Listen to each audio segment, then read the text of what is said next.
Hey everybody, welcome to another edition of NasCardRadio. This is episode number 75. NasCardRadio, where trading cards and racing meet. I'm your pal Val. With me is the amazing Jason. Jason, how are you? I'm doing well, Val. How are you? Doing well. And the man, the myth, the legend, Hall of Famer, Logan, King NASCAR. How are you? I am still wacky from last week. I can totally understand that. We got a great show for everybody today. We're going to recap the final race, F1 race at Abu Dhabi Grand Prix. That was race number 22 of 22. Was going to decide the championship between Max Verstappen and Lewis Hamilton, all tied in points. We're also going to discuss some smaller sets that we kind of missed last week, or in addition to last week. And then if we have time, we're going to talk about some eBay auctions and other interesting items in NASCAR news. So let's get over to IndyCar. Let's get over to F1 here. That was the 2021 ETIHAD Airways Abu Dhabi Grand Prix. I know it was at Yas Marina Circuit in Abu Dhabi. And that was Sunday, December 12th. And that was one, I think, for the record books. Max Verstappen on the pole. Lewis Hamilton qualified second. But after the first lap, Lewis Hamilton was in the lead. I'm not sure how that'll go down. It was kind of, I guess, controversial. I guess if your guy won, you loved it. If your guy lost, it was controversy. Yeah, we're going to have some listeners that are happy and some listeners that are going to be not so happy. But and there's so much to talk about with this race. You know, I don't know if we want to step through it or not, but you know, being a NASCAR guy and watching the F1 this season, qualifying, I thought it was pretty interesting. And Logan, I did talk to you about this previously, that Max Verstappen, his teammate, was out there right before him and helped break that slipstream.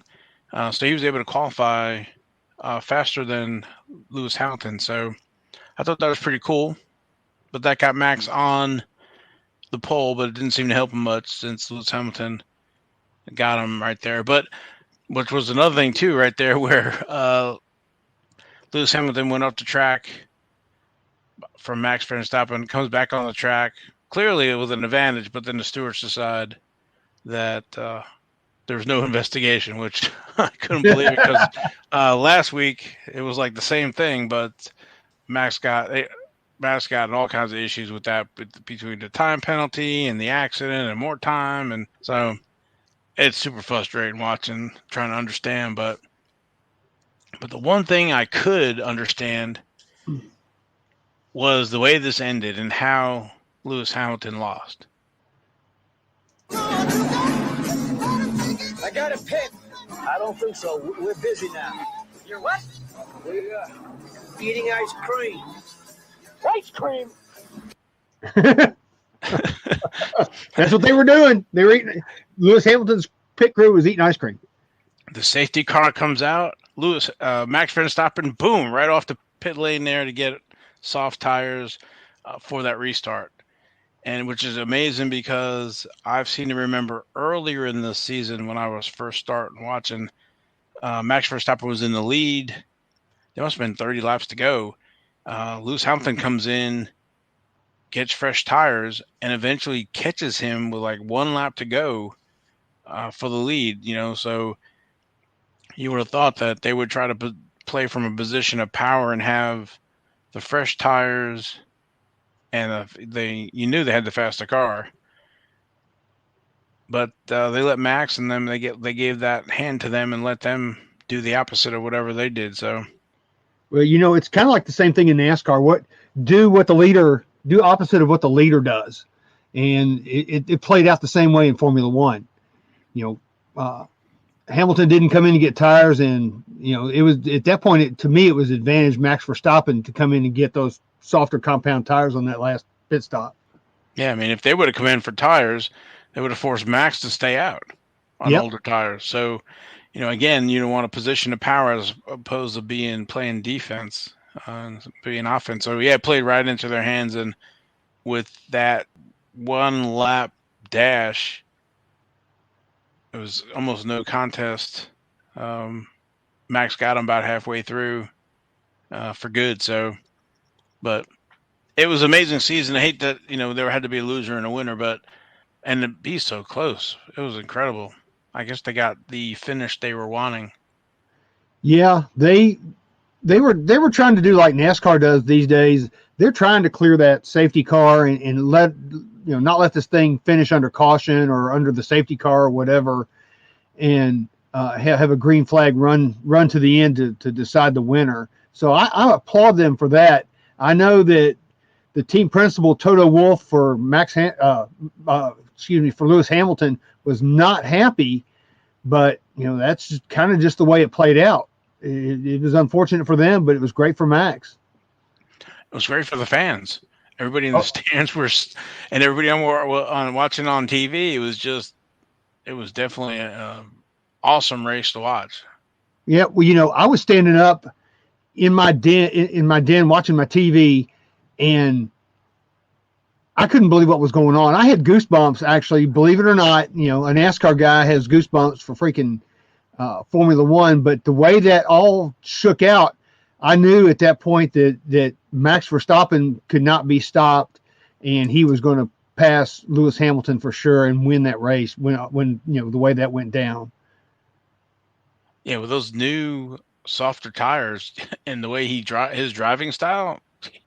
Yeah, no fear in hitting those corners or whatever. So, and he had the traction. He was not afraid to do whatever it took. I mean, it's his first championship. And they talk about that with, I guess, Lewis Hamilton, him winning his first championship is very similar. So, yeah. And, kind of going back to what you were talking about with that first lap where Lewis Hamilton basically goes, if you want to call it, out of bounds or whatever, and he still holds his position and there's no investigation. I don't know, on some of these Formula One races, if I'm watching an episode of CSI or something like that instead of a Formula One race when there's no investigation. It sounds like it ought to be a crime drama. Yeah. Some of the terminology, and I guess, since we're a long time NASCAR viewer, and trying to make that conversion over to F1. So, yeah, the whole thing with the stewards and everything else. And I understand NASCAR and making decisions and some of the other stuff, but I think it's more clear cut. Maybe if they go below the line and some of the other stuff passing before you take the checkered flag and some of this other stuff. But, of course, with NASCAR, we have 4 drivers competing at that last race as opposed to this where you got 2 of them. But we've said it before, there's 22 races and 19 of them have been decided by either of these drivers. So that's the majority. So these guys pretty much the whole circuit. And I think there was one race that Max and Lewis took themselves out of, so so that's one of them. So there's only 2 other races that were decided by other ways. Yeah, that's amazing to me. But again, it's like what we've talked about with Formula One. It seems to be that the drivers that are on the front row, I'd say 99 times out of 100, pretty much, one of those 2 guys is going to win the race, and it seems to hold true most every week. So I don't know how long that's been going on, but that wouldn't be that interesting to watch unless you rooted for one of those 2 guys, right? I mean, if you went and watched a NASCAR race, and of course we have 40 something races or whatever, if Larson and Chase Elliott won, 95% of the races, it wouldn't be fun to watch. Oh, the NASCAR crowd would, and myself included, would be in an uproar if that happened every week. So, I mean, it's great if you're a Lewis fan or a Max fan, but I guess if you're a Perez or whoever fan, I guess or Mick Schumacher, who scored 0 points this year. Poor guy. Yeah. But Max winning his first championship, and of course his cards have definitely seen a surge. We've talked about Max's cards before. There's a couple pre-2020 cards. There's a 2016 Topps Trumps and a 2018 Topps Trumps. They seem to be getting a lot of love right now. But the majority of his cards are going to be in the 2020 Topps brand. And there's a total of 435 different 2020 cards. It's amazing. Yeah.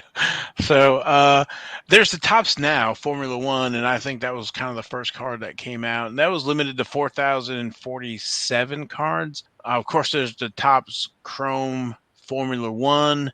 There's about 15 cards of Max in that series.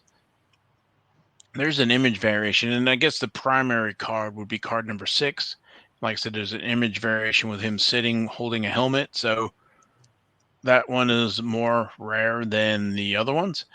And then also for those 15, that's going to be in basically every flavor, every parallel that you're going to find with the gold refractor, gold wave refractor, orange refractor, orange wave refractor, all the printing plates, red refractors, the regular refractor, super refractor.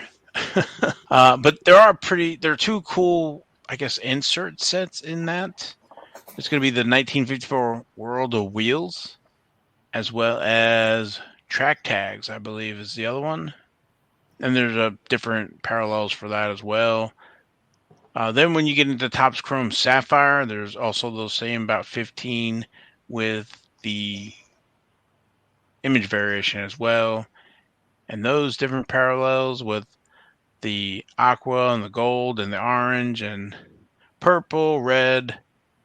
There are a few Topps Dynasty Formula Ones. Those are for the Dynasty product, which was, it was thousands of dollars, I think, when it released. I don't know how much it was when it came out, but it's high stuff now.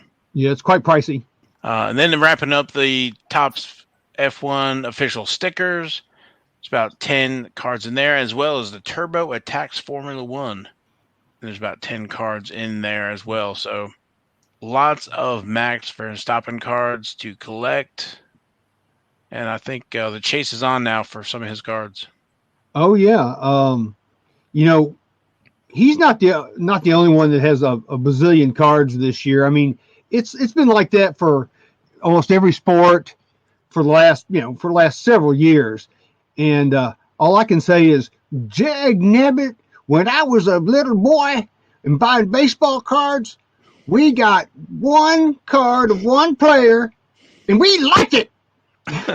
Well, I was going to say, in defense, so the 1989 Max, for example, they have the recap of the season, and so they'll have multiple cards for the drivers, so all the wins that Earnhardt had and Rusty Wallace and stuff like that. So I think that's part of that 15. I didn't go down and break them down, but they're kind of like in the 140s, 150s, 160s, and 170s, and I think if I remember right, that's kind of like a recap.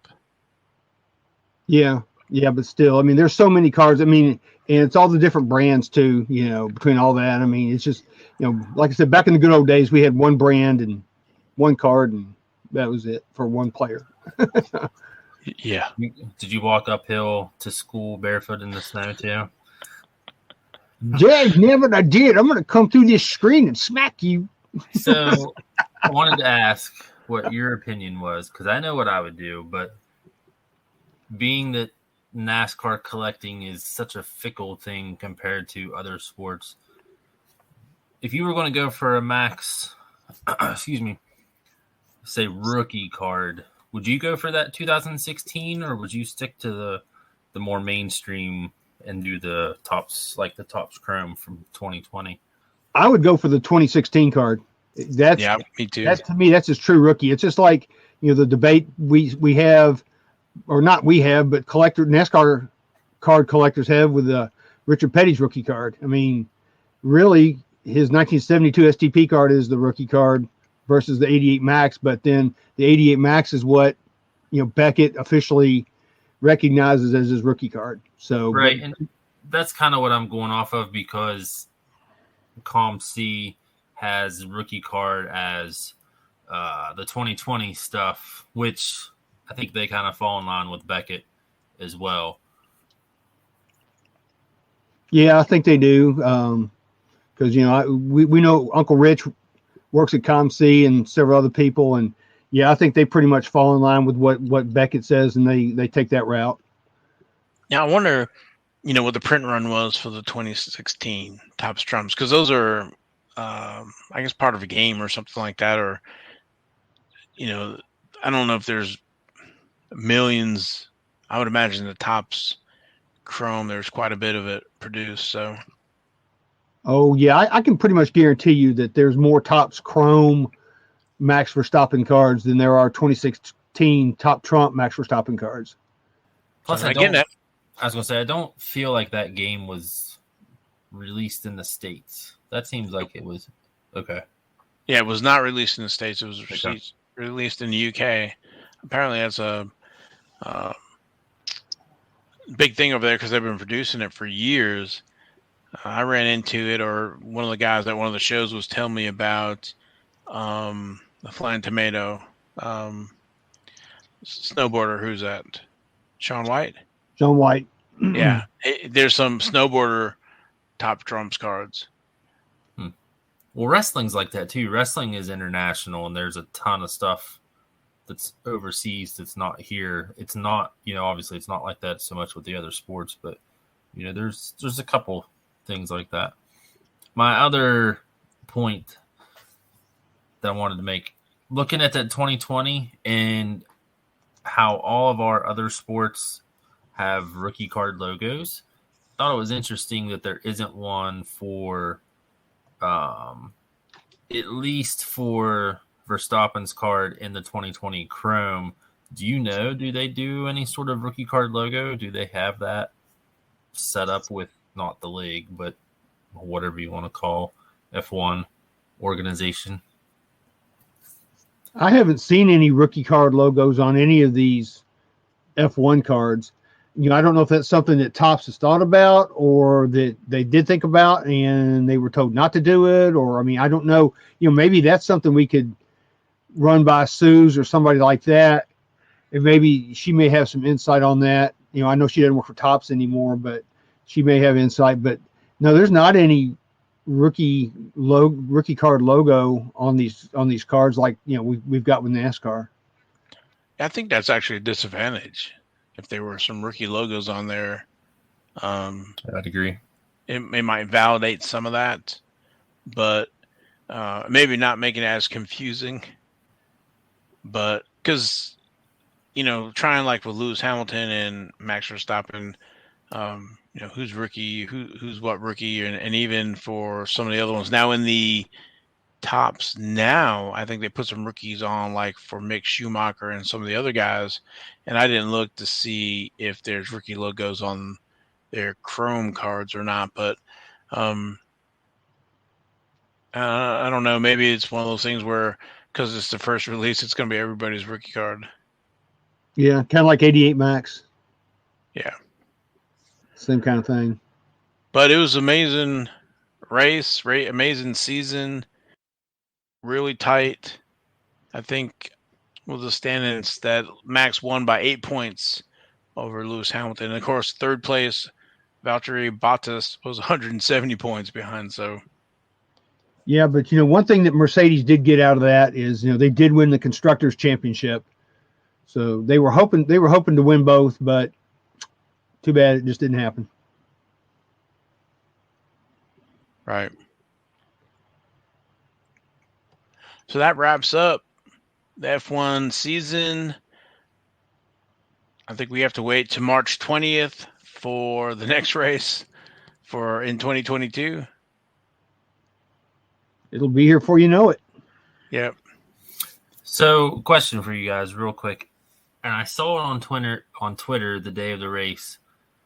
And I don't want to, give credit to somebody because I can't remember exactly who it was, but they mentioned that it seemed as if F1 was as popular as it's ever been in the States compared to 2 or 3 years ago.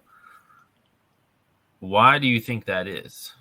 Does that, and I'm not giving all the credit to Topps because we know that there aren't that many card collectors to give that much credit to, but do we think that has anything to do with it? Because they've had the license for a couple years, and I know, the algorithm, you see people that you have familiar interests with on Facebook and Twitter and all that stuff, and that's what you see.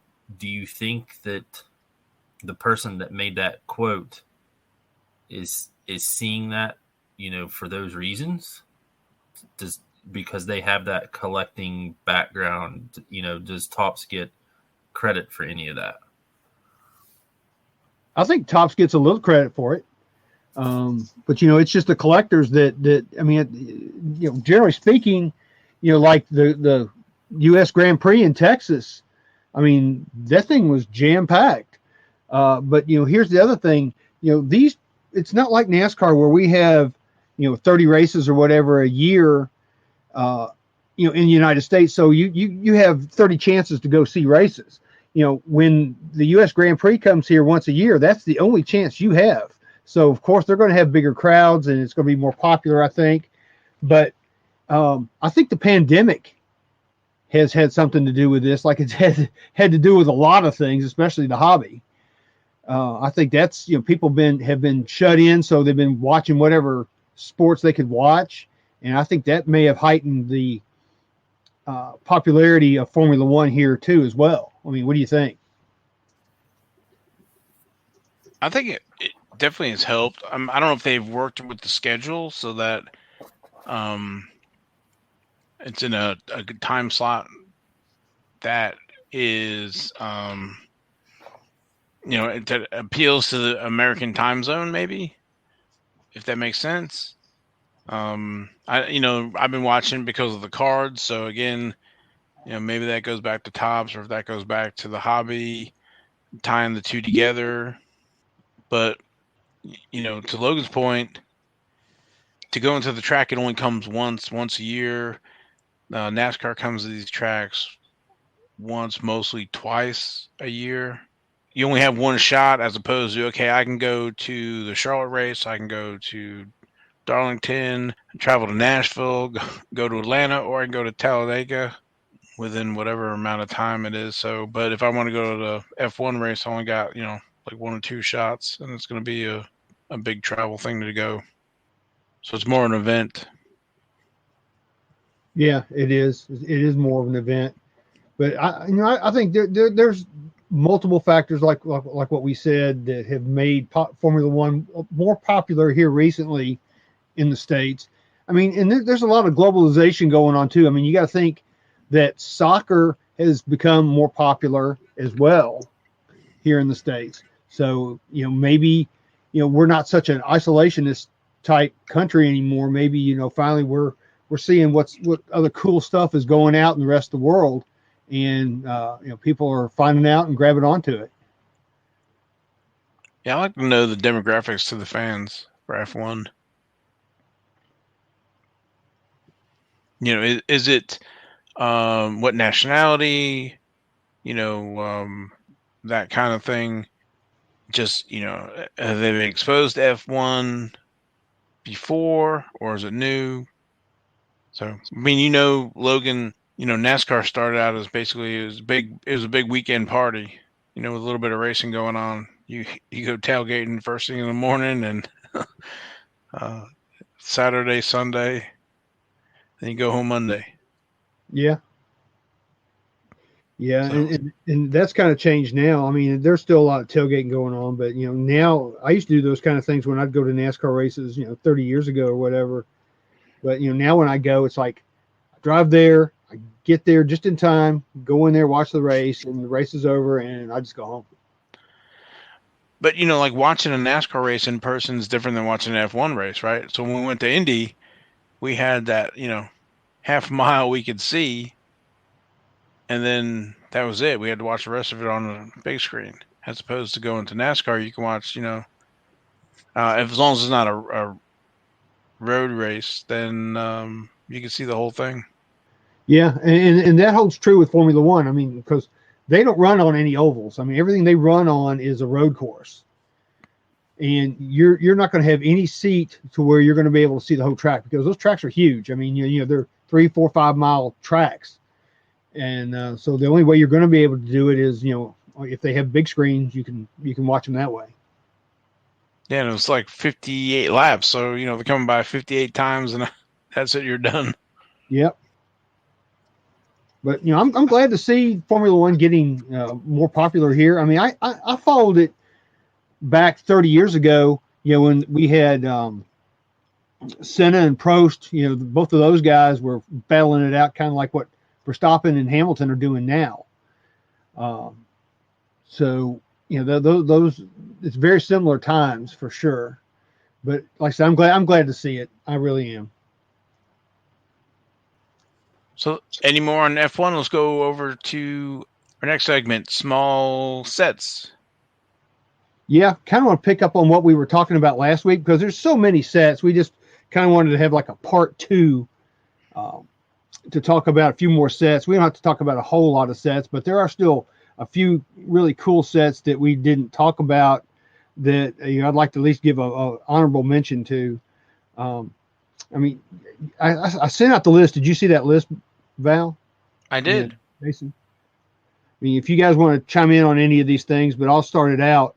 Some of the cool sets that I like, back in 1999, they made a Coca-Cola Racing Family set. It's 6 large. They're really big cards. They're like bigger than like a sportscaster card. But they made these cards, and of course Dale Earnhardt was one of the cards, but they gave them out at 7-Elevens, like down in Daytona and down around that area, when you bought 2 20-ounce Cokes, and the promotion was go 220. So you got one card when you bought 2 Cokes. And of course, you know, I happened to be down in Daytona that year, and if anybody knows me, you know, if it says grab one, it means I'm going to grab several. And I ended up getting a few sets of those. But those are really cool cards, especially the Dale Earnhardt. So there's like Bill Elliott's in there. I forget who all else is in there, but that's a pretty cool set. Now, I remember a lot of folks talking about the 92 Gantt oil, because those are metal, polished aluminum. Yeah, they gave those out when you bought gas, or I think you could buy them for like certain. No, they didn't give them out. No, I think you had to. I think you bought. They were $6 when you bought gas, so they didn't give them away since they were metal cards. You still had to buy them, but you had to buy gas to get the chance, I guess, to buy the card. And they had, I think, one different card per month for 10 months. Yeah, I don't remember. I think we talked maybe about that the distribution. Now that you said that, the 92 Pro Set Tic Tac. I remember you talking about that. So, talk more about that, because we've never talked about that, correct? The Tic Tac. Yeah.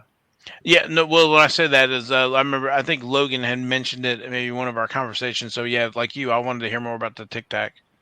Yeah, back in 1992, Pro Set made a promotional set for Tic Tac. It was 6 cards, and during that time, Hut Strickland was driving Bobby Allison's. They had a Tic Tac car, and it's a 6-card set that features mostly Hut Strickland, but there is like one Bobby Allison card in there.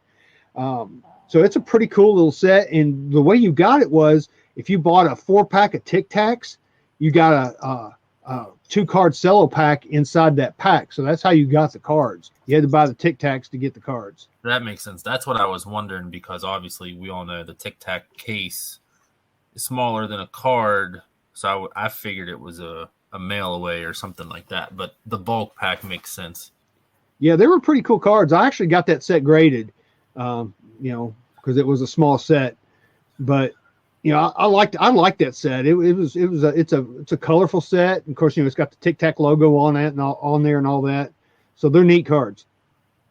I'll talk about another set that people probably don't really know a whole lot about, It's the 1995 action-packed McDonald's Bill Elliott set. That was a 21 card set made by Action Pack for McDonald's, and it was given away at McDonald's, and it was distributed. I think they first started distributing them in Daytona, but then I think it later went to where they started distributing the cards in Florida and in North Carolina at the McDonald's.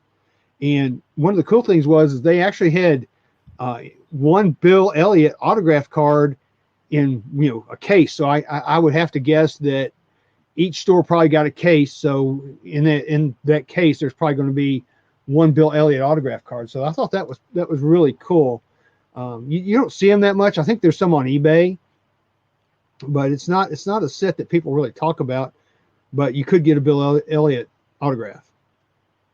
I was looking through the list, the Ultra Shonies. I remember seeing those on eBay for sale. Yeah. Do you have any Shonies in your all's, or did you have any Shonies in your all's location? We used to. I don't know if they're still around or not, but we used to have Shonies. Yeah, we have a couple. I think we still have one or two left here in Memphis. We used to have them. It seemed like they were almost on every dang corner. In fact, my sister worked at one when she was a kid. But yeah, what they did is they had these 1997 Ultra Shonies. There was one card per cello pack, and of course you had to go in there and make a purchase to get a card.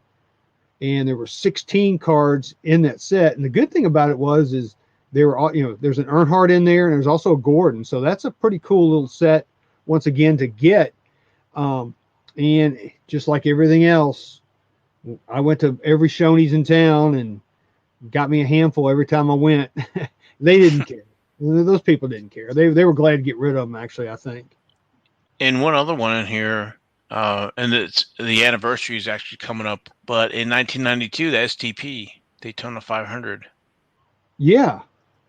Yeah, that was a mail-in offer, I think, with proofs of purchase from STP products. So you could mail in, and it's a 10-card set, and it mostly features Richard Petty. But that's a cool little set to get. I think I remember seeing that in the price guide, and what I was saying by anniversary. So the 50th anniversary is coming up next year, or here in next month. 2 months or whatever. That's hard to believe. I'd love to see him do something with Richard Petty in the 50th anniversary and make a card set. Maybe they will. I hope somebody's thinking. They should probably make Richard Petty and give out a pack of cards at every track for the season, just like the Food Line cards. What do you think about that? Well, I think they did that at Food Line, but it's going to be interesting now that Richard Petty, they've sold that to that other company. Was it that's bought their charters? Yeah, it used to be like First Brands or somebody, but that owned STP. I forget who owns it now. Hey, I wanted to ask you, I'm looking through the list you sent over. I don't recognize the name or the brand. 1994 Tracks, which I know Tracks, but Auto Value. What is Auto Value? That is a auto parts store, kind of like AutoZone or Pep Boys or whoever. We didn't have any of those here. I'm not sure they were regionally located, but we didn't have any of those auto parts stores here in Memphis. So, of course, back then, just like it's always been for me, I see something new come out, I got to have it. Of course, I couldn't go and just get it. So I had to wait and try to, trade for it or, find it on eBay actually there wasn't eBay at that time, but, you just try to find somebody to trade for. But that's a 50 card set, and you had to buy a certain amount of dollars worth of product, and they would give you a free pack, or you could just buy the packs outright. I don't know how much they were. They're probably a couple bucks a pack or something. But it was a 50 card set, and it also has an unnumbered checklist. But that's a pretty neat little set. It was made by Trax. So as you can see, a lot of these manufacturers, you Trax and ProSet and Max and Action Pack all made promo cards for people. Fleer, with the Ultra. It's interesting. I've never heard of that place, and I just looked them up as we're talking. They have 2,300 stores in North America, yet I've never heard of it. Popped up overnight. Seriously. It took them 20 years to be an overnight success. Because I thought maybe that was like a regional set, but no, not. I mean, at least, maybe at that point it was, but okay. Yeah, we didn't have them here. I think the closest one that I knew of was in Alabama, which for me would have been about 2.5, 3 hour drive to get there. And I do remember back then going to Talladega and seeing one down there and going into the store, but they didn't have the cards. And of course, I asked the people there, and they looked at me like I was speaking some foreign language. So it was no dice on that. Gotcha. Now I want to put you on the spot, Logan. Around 1995, Bill Elliott, Batman. There's a card set. Do you remember that? And it's like a glow in the dark card. Yeah, it's like that Thunderbat card with like the spotlight. It kind of looks like the bat signal. Is that the one you're talking about? I think so, and it's got the car on it. Do you remember how what kind of promo that was? I do not.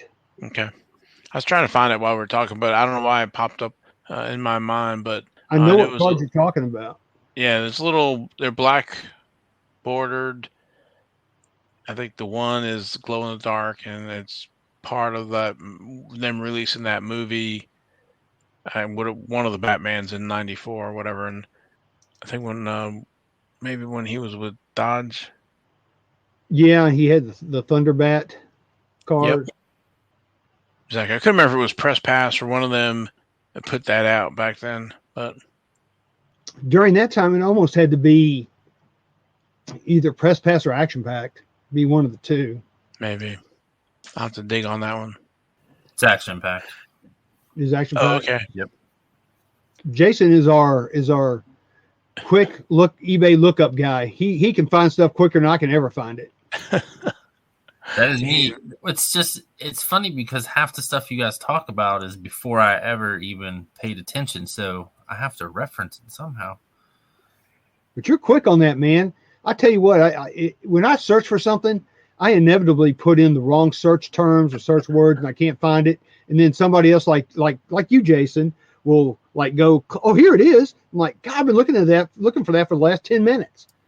Well, looking at this list, and the ones we covered last week, the ones we've talked about tonight and stuff, is boy, I wish they produced more of these. Me too. I do want to talk about one more set that they issued, Coca-Cola issued.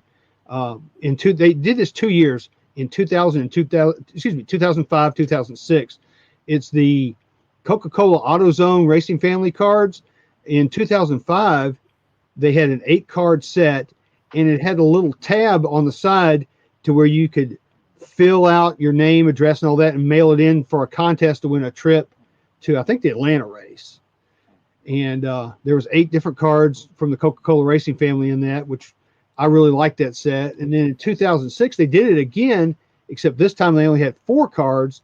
And they also had the tab on there where you could mail in to just win a trip to a race. So I don't know if the winner could pick the race or how that worked exactly, but they were pretty cool little cards to get. And you could just go into AutoZones, and of course AutoZone is headquartered here in Memphis. So of course we got AutoZones on every dang street corner here. So I was able to pick up a lot of those cards back in the day, but they're pretty cool little cards. They're not made by Press Pass or any of the major card companies. They're just, I don't know who they contracted to make the cards, but they're neat cards, and I really like them. So something to go out there and look for. And all these sets, they're not very expensive. More for the chase, more for the hunt than, for the price. So yeah, that's true. I mean, I've been looking for those Gillette cards. I can't find them. So it doesn't matter how much they are. I can't find them. Yeah. And of course, as you guys can tell, it seems like the early to mid 90s was like the golden era for for small NASCAR sets, because of course the craze was on during that time. And, you know, I can remember, you know, I couldn't get enough racing cards. I mean, and they were just, everybody was making them. So it was really, really fun to try to chase all that stuff back then. Yeah, there's a lot of stuff. And some of the stuff we haven't even talked about are like some of the box sets they made, like Ford Performance. There's the box set. There's the Hall of Famer. What's that one, Logan? It's like a burgundy border, and it's got Tim Flock and those guys. It's got like a yellow back on it. It comes in a box set. Yeah, it's not Pioneers of Racing. I'm trying to remember which one that was. But there are a lot of small, and there's, I think Max worked with Bill Elliott on a little box set as well, maybe with Melding or something. Melling, yeah. That was his first sponsor, was Melling Oil Pumps.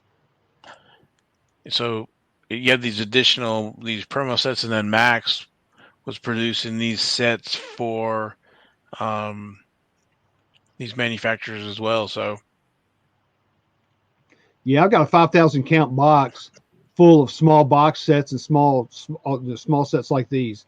I mean, completely full. Yeah, it was a Wild West back then. It was, man. It was a Wild West. It was a lot of shooting up, going on, crazy stuff.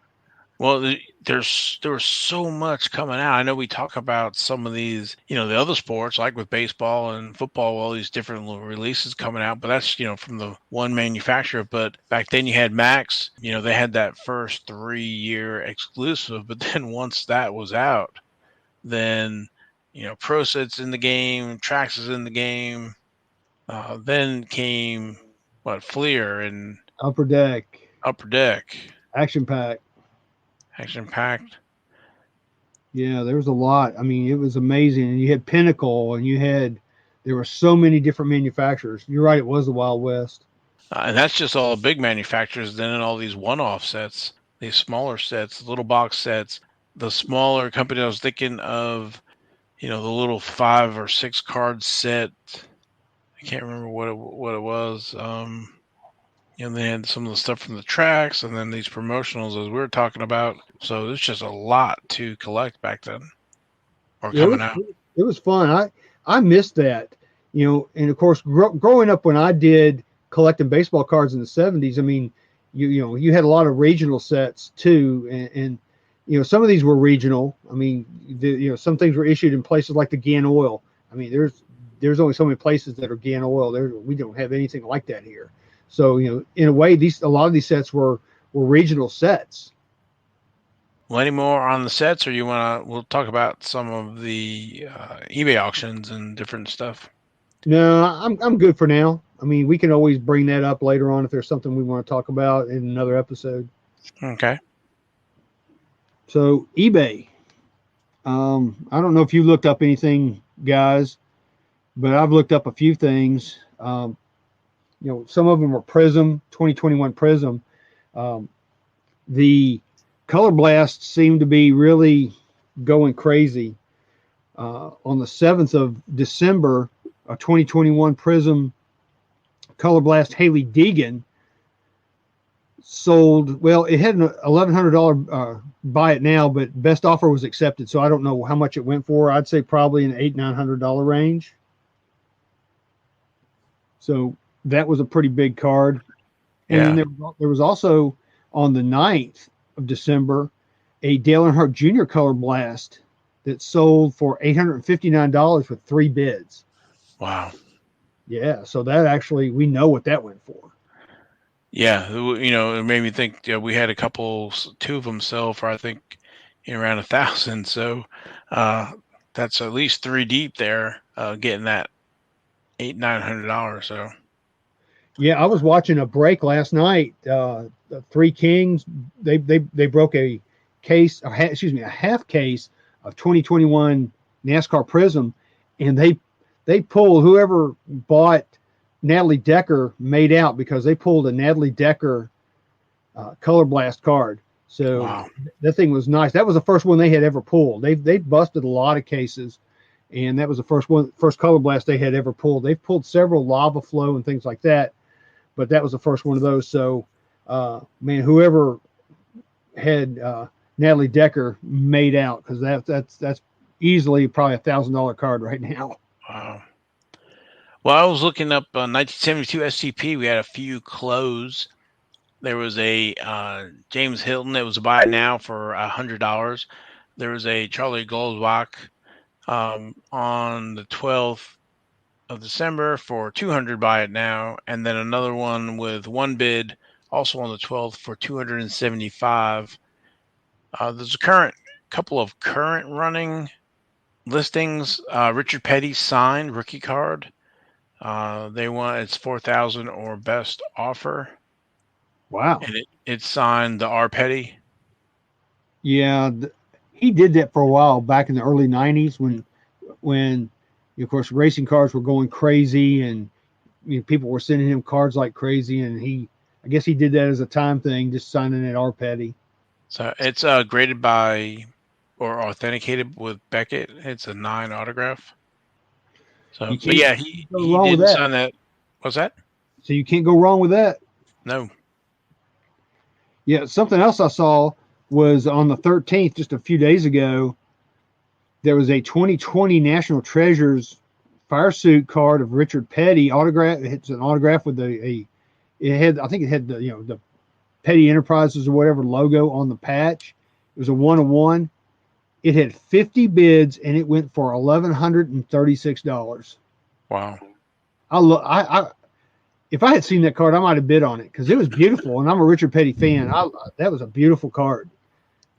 So I might have tried to pop on that, but man, $1,136 is a little steep. Well, he's the king. Yeah, he is the king. So did you see on the 9th, there was a 1988 Max Richard Petty, and of course they describe it as true rookie card. It's a PSA 10, and it sold for $306 with 16 bids. Wow. So that's a pretty fair price right now. I mean, I think they were going for a lot more than that during the pandemic, weren't they, Val? I don't remember, but I want to say yes. Any of that stuff, Richard Petty PSA 10. I mean, we can't do any better than that 88 Max, that classic, Richard Petty look as a PSA 10. So, but I've been seeing a lot of 88 Max autograph cards on eBay. That's surprising because like we know that those are the ones to get autographed. I did see. I know we talked about it last time or a week before about an 88 Max set signed. There's another signed set. I want to say it was listed for $2,800 or best offer with no bids, but that's another 88 Max set signed. There are a lot of 88 Dale Earnhardt promos out there graded right now. Yeah, I think a lot of those came out of the woodwork, like the 72 STP. But I'm not. They're CGS. It looks like CGS. Somebody's big order of CGS came through. In BGS, yeah, there's a lot of them out there, graded 10s and 9s, and basically 12, basically $1,300 they're wanting. Let me see if there's any sold. While you're looking for that, something else I saw that I wish I had seen because I would have definitely bought this. Back on the 10th, there was a unopened hobby box of 1996 Press Pass, which has the Bernie rubber cards in it. Guess how much that box went for? It had it only had 2 bids. I do not know. $56. That's not bad. Not bad. I think somebody got a deal on that. So kudos to whoever got that. Well, and you're only going after the Bernie rubber. I can't think of really anything in 96. Yeah. So it's basically a feast or famine on that. That's true, but I mean, for $56 for a hobby box from 96, I think that's a pretty good deal. And speaking about it, I meant to talk about this last week, but I had seen somebody had some blasters of 20 13 total memorabilia with the Kyle Larsons for $25 a box, which I thought was pretty good considering they retailed for 20. Yeah, I think that's a great deal. You got one pack, and I think you got an auto or memorabilia in it, and it was only one, like I said, one pack, and I think 10 cards. So it was a 100 card set, I think, or it was a 50 card set. But if you hit that Larson, you're in great shape, and of course, if you hit the autograph Larson, you're in better shape. But I think not to derail the conversation, but old NASCAR wax, it's definitely dried up.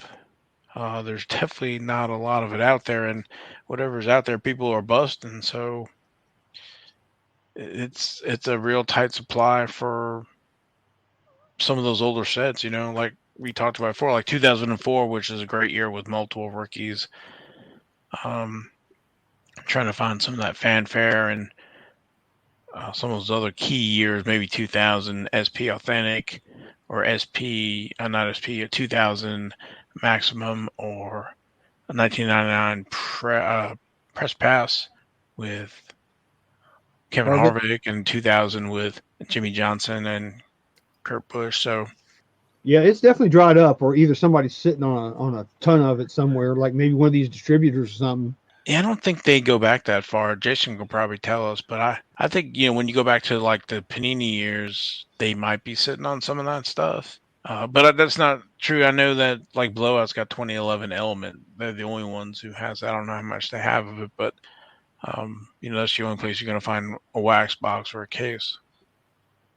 Yeah, it seems like Steel City is the only one that has the back years of Panini. Like if you look at DA or Blowout, they don't have it. So I don't know exactly what the reason for that is, but it seems like Steel City is the place to find. I mean, because we talk all the time 16 certified, and I think it's 16, 17 torque, like all those the national treasures, they have a lot of that too. So I don't know for sure if they made a big purchase, or what happened, but it seems like Steel City is the place to go for that. Yeah, maybe Steel City is like the old Larry Fritsch cards used to be, up in Wisconsin, where, Topps would have a bunch of stuff at the end of the year, and he would buy, just everything they had left over, that they didn't want to, warehouse or whatever. So maybe Steel City's doing some of that. Maybe, but going back to some of those other press pass years, you just don't see it. So if there was something, and I don't want you to give away, something that your trade secrets or anything, but something that you can give away for free to listeners. If there was a box that somebody just randomly found, is there one or two that you have in mind that, hey, anytime I find one, I buy one because of X card or Y reason? Like, is there something that you can spot a mile away and you're going to pick it up no matter what? That's a good question. What year was it, Val, that had the Road to the Cup autographs in it? 96 Upper Deck? What year was that? Was that 98? Was that 90, the anniversary? Yeah, the 98. Yeah, that's it. That would be one that I would pick up, but it's probably going to be pricey. But those boxes had, a few autographs in them, and of course, Dale Earnhardt is one of those. So, that would definitely be one that I would be looking for. Something that's kind of newer is like what Val was talking about a while ago, is the 2011 Element with the Chase Elliott rookie. Those, you can still get those at a good price. So, Chase Elliott, he's a champion. He's going to be in the Hall of Fame now for sure. That's a good card, in my opinion, to pick up. So those boxes, I don't think you can go wrong with those. Yeah, the 2011 Element with the hobby box, that had that silver pack. So that silver pack is going to contain either a black version numbered to 35 of the set, or it's going to have an autograph of the undiscovered element. And then Chase Elliott is one of those. I guess it's 5. I think what I heard was that out of a 10-box case, you're going to get 3 undiscovered element autographs. So, and there's a blue version. I can't remember if it was numbered to 125, and the red version is numbered to 25. So, those Chase Elliott undiscovered elements have escalated quickly, and as well as you'll get 1 or 2 base Chase Elliott's out of a box. There's a green parallel as well to try to chase that parallel, as well as maybe the black version of that as well. So, and I think Blowout's got those for 125. I think they had it down for 100 during Black Friday.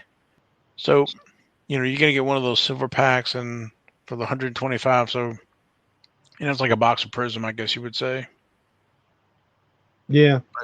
But there's a couple other autos in there. And then we also saw, was it Nick who, shout out to Nick, had the, when we talked about race use flag, he had his black and black checkered flag he was showing us.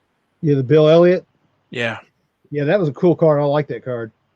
Yeah, so that came out of 2011 element as well. So you get 1 memorabilia and I think 1 autograph as well. And there's, I think, 3 versions of those autographs. So 2011 is a good one. I know ones that I look for, the 2000 SP Authentic, which I talked about, 94 wheels, high gear, 2nd series.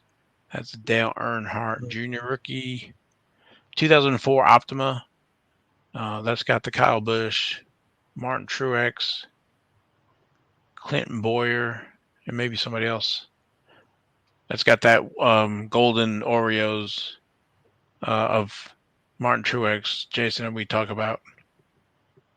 Yeah, that's the card that Jason likes. The Oreo card. And golden Oreos. Yeah. And then 99 Press Pass. It's got the Kevin Harvick and Matt Kenseth, I think. So those are the ones that I kind of look for, as well as the 88 Max. Yeah, you can't go wrong with any boxes of 88 Max if you can pick them up at a decent price. And now, it used to be, well, you're looking for the Myrtle Beach, but now even the Charlotte version, because that's going to have that Richard Petty in there. So, as we talked about, a Richard Petty 10 was what, 300. So, $306. So that's it. And the best way to get those PSA 10s are out of those solo packs. So, do you want to talk about a little bit of just some real quick racing news that I saw? Yes. Real quick. Lewis Hamilton was officially knighted on Wednesday, this past Wednesday. So he is now Sir Lewis Hamilton. So now everybody in the pits is going to have to call him Sir for real. But he is only the 4th Formula One driver in history to be knighted. The others are Sir Jackie Stewart, Sir Sterling Moss, and Sir Jack Brabham. So he's in an elite company because all of those guys are great race car drivers. So congratulations to Lewis Hamilton. That's a big deal, and I'm proud for him for that. So that's the quick news that I have. Yeah, that's awesome that he was knighted. That's a huge accomplishment. Yeah, and don't we want to give a shout out to one of our friends in Australia? Yes. Yeah, friend of the show, Adam Smith. He sent a message on Instagram. He created his own custom green prism of Hailie Deegan, Monster Energy patch behind it. It's pretty sweet looking. I'll have to put that in one of the on our episode card here. Yeah, you also might want to post that on, I guess it's okay to post it on Twitter because it's a cool looking card. It's a green prism looking card, but if you look at it closely, it's not like he took a card of Hailie Deegan and then cut the background out and then put the Monster Energy patch behind it. He must have the technology to create his own cards because this card looks like a 2020, 2021 Prism basketball card design. So it's not even a NASCAR Prism card design. So he took that design and he took the picture from the 2019 Prism fireworks card of Hailie Deegan and used that picture with, Val is showing it on the screen right now. And then he has a cracked ice background behind the Monster Energy swatch. So to me, that is one fantastic, incredible card. So kudos to Adam in Australia. That's a beautiful card, man. Too bad you can't sell those, but it's a nice card. It's a nice card. I wouldn't mind having one myself one day. So you did a great job, Adam. Hey, so I'm glad you pointed it out because it flew right over my head. I didn't even realize that was the basketball design. I did. Yeah, I did a little bit of investigating because I was trying to figure out which card he cut up, and I thought he cut up a card, but he didn't. Right. What was a basketball card? Yeah. So he designed. He took all this. He must, like I said, he must have, the Photoshop or whatever program he's using, and took all these elements and made his own cards and has the technology to print it out, and it's beautiful. I mean, it's an absolute beautiful card. It's 3D because it's like a window box with the Monster Energy logo in the back. So it's a cool looking card. I don't know what the back looks like. He didn't send a picture of the back. Maybe he will, but I love that card. It's cool. He did a fantastic job. He sure did. Well, for a short show, we're hitting the hour again. Yep. Here we go. I mean, I don't have anything else to talk about. I mean, do you guys have anything else you want to talk about? Nothing that has to go this week. Okay. No, I think we covered everything. Yep. Well, thanks everybody for listening to the show. You can also check the archives for older episodes talking about some different subjects. If you're interested in 1972 STP set, that's episode number 29. 1983 Uno set, that's episode number 31. Also on 31 is the 1985 Sports Star Photographics. 1988 Max, episode number 38 and 39. And if you're interested in the 88 Max Earnhardt promo card, that's episode number 42. So you can check out our shows in the archive. Also like to thank our sponsors, Panini America, and our seasonal sponsors, Greenway Press and Duncan's Toy Chest. So for me and the guys, appreciate you listening. Share NasCard Radio podcast with your friends. Please like and share the podcast. And for me and the guys, we will catch you next week.